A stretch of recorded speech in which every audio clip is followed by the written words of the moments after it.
Le Salon mondial du tourisme a ouvert ses portes à Paris. C'est le grand rendez-vous annuel des passionnés de voyage et c'est l'occasion pour nous de vous emmener et prendre une bouffée d'oxygène sur une petite île des Caraïbes, pas très connue, l'île Catalina. Elle mesure moins de 10 km², mais elle est très prisée par les bateaux de croisière qui ont interdiction de trop s'en approcher.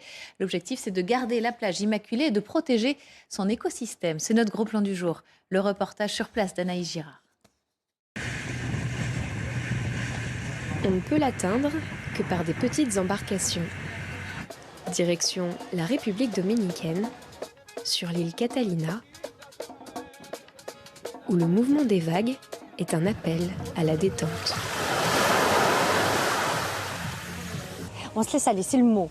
On se laisse aller complètement. Elle fait partie, pour moi, de cette croisière-là, elle fait partie des plus belles îles. Effusion de soleil et de couleurs, avec une biodiversité classée au patrimoine de l'UNESCO.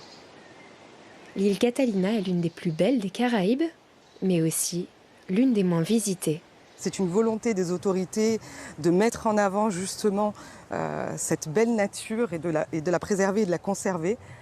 C'est un site protégé, tout est répertorié et c'est vraiment la préservation de la nature, de la faune, de la flore et en plus au niveau des fonds marins.